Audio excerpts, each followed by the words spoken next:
कई हिट फिल्में देने वाली मुमताज का बचपन से ही सपना था कि वो हीरोइन बनेंगी। उन्होंने अपना सपना पूरा भी किया और बॉलीवुड में राज किया।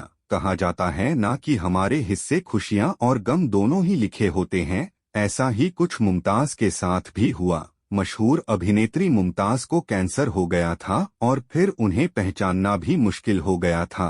मुमताज ने 1958 में फिल्म सोने की चिड़िया से बॉलीवुड में डेब्यू किया था। उस समय उनकी उम्र 11 साल थी। एक टीनेजर के रूप में तब उन्होंने स्त्री, गहरा दाग और सेहरा जैसी फिल्मों में काम किया। एक्टर दारा सिंह के साथ तो मुमताज ने 15 से 16 से भी ज्यादा फिल्में की। इन फिल्मों की वजह से मुमताज की छवि एक स्टंट करने वाली हीरोइन की बन गई और उनके करियर पर ब्रेक लग गया। लेकिन 1970 में मुमताज ने अपनी इमेज बदल डाली। उन्होंने फिल्मों में ग्लैमर्स और बोल्ड किरदार निभाए, जिनके बलबूते वह उस दौर की बोल्ड अदाकारा बन गई। एक दौर ऐसा भी था जब बड़े बड़े एक्टरों ने मुमताज के साथ काम करने से इनकार कर दिया, यहाँ तक कि एक्टर जितेंद्र ने भी।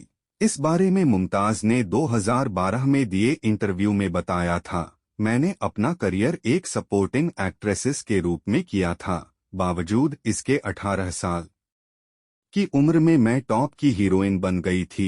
खिलौना फिल्म ने मेरे करियर का रुख ही बदल दिया था। उसी साल मुझे फिल्म बूंद जो बन गई मोती मिली। इसमें जितेंद्र थे पर उन्होंने मेरे साथ काम करने से इनकार कर दिया। शांताराम जी भी अड़िग हो गए। उन्होंने जीतू से कहा कि अगर तुम्हें उसके मुमताज साथ काम नहीं करना है तो तुम फिल्म छोड़ सकते हो, मैं किसी और हीरो को साइन कर लूंगा। मेरे मन में जीतू जी के लिए कोई गिला शिकवा नहीं है, क्योंकि उन दिनों कई बड़े एक्टरों ने मेरे साथ काम करने से इनकार कर दिया था।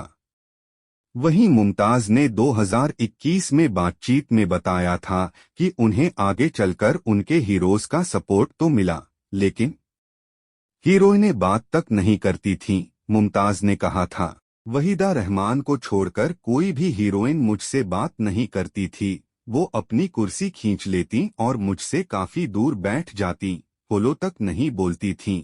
मुझे नहीं पता कि वो ऐसा क्यों करती थीं, लेकिन मैं तो अपने डांस ग्रुप के साथ हंसी खुशी बैठती और लंच करती थी। मैं अपना काम एंजॉय करती थी। मुमताज को शम्मी कपूर ने शादी के लिए प्रपोज किया था। एक्ट्रेस ने बताया था कि एक्टर ने उनसे सीधे ही कहा था कि उन्हें शादी करनी है। तब मुमताज 17 साल की थीं और उस वक्त एक्ट्रेस ने प्रपोजल रिजेक्ट कर दिया था। 1977 की फिल्म आईना की रिलीज के बाद मुमताज ने फिल्मों से ब्रेक ले लिया ताकि वह अपने परिवार की देखभाल कर सकें। उन्होंने 1990 की फिल्म आंधियां से वापसी की। वर्ष 1974 में उन्होंने एक व्यवसायी मयूर मडवानी से शादी की और उनकी 2 बेटियां हैं। उन्हें बाल ब्रह्मचारी के लिए सर्वश्रेष्ठ सहायक अभिनेत्री का पुरस्कार और 1970 में रिलीज हुई खिलौना के लिए फिल्म फेयर सर्वश्रेष्ठ अभिनेत्री का पुरस्कार मिला। मुमताज फिल्म उद्योग की अच्छी डांसर्स में से एक मानी जाती थी और उन्हें हेलन के डांस मूव्स को कड़ी टक्कर देने की आदत थी। 50 के दशक में उन्हें स्तन कैंसर होने का पता चला, लेकिन वह घातक बीमारी से उबर गईं और अब एक स्वस्थ और बढ़िया जीवन जी रही हैं।